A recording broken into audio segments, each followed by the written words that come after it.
elle voulait faire le Tour de France. Elle a changé d'avis?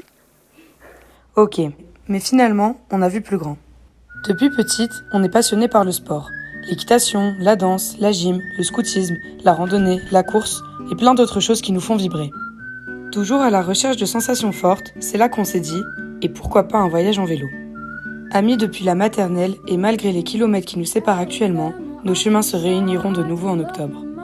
Depuis quelques mois, on a ce projet fou en tête, traverser l'Amérique centrale en vélo. 5000 km, 8 pays, 2 amis de 23 ans et des centaines de futures rencontres qui changeront notre vie et notre regard sur le monde. Moi, c'est Claire, ou plutôt Clara ou Clarita. J'ai une licence en langue étrangère appliquée et je suis passionnée par le voyage et le sport.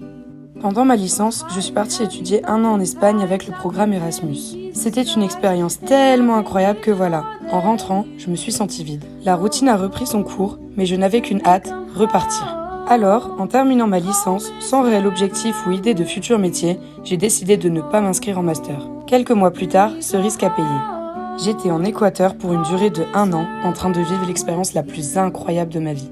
Jusque septembre 2023, je suis volontaire dans la fondation Machipierre, où j'enseigne l'anglais dans les écoles des communautés indigènes. C'est une expérience incroyable dans laquelle je m'épanouis chaque jour, j'apprends de la culture locale et je partage des moments uniques. Alors voilà, c'est peut-être bête, mais je ne veux pas que cette expérience s'arrête là. En septembre, je souhaite ouvrir un nouveau chapitre avec de nouveaux objectifs et un nouveau projet. Moi c'est Julie, je suis en ce moment en alternance à Lyon. Je travaille pour une association qui fait partie de Territoire Zéro Chômeur de longue durée et l'objectif de cette association c'est le droit à l'emploi. Et en même temps je fais mon master 2 de coopération et action humanitaire à l'école 3A. Ce qui m'a poussée à faire ces études, c'est mon voyage au Népal en 2019 avec les scouts et guides de France.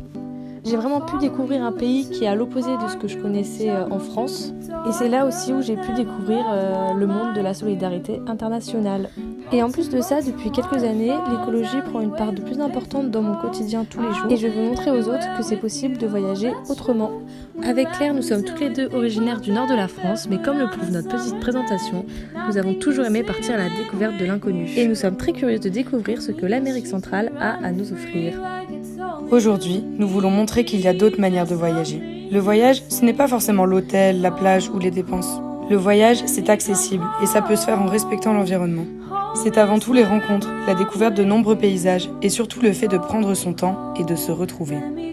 Mais voilà, pour mener à bien notre projet, nous avons besoin de soutien. Qu'il soit financier ou matériel, par le don de vélo, de matériel de camping ou quoi que ce soit d'autre, que ce soit des conseils ou bien des contacts qui pourraient nous aider sur place, nous sommes preneuses. Notre projet ne sauvera peut-être pas le monde, mais s'il peut motiver quiconque à partir à l'aventure, voyager durablement ou bien se surpasser, alors notre objectif sera atteint. Alors surtout, n'hésitez pas à nous contacter et à nous suivre dans notre prochaine aventure.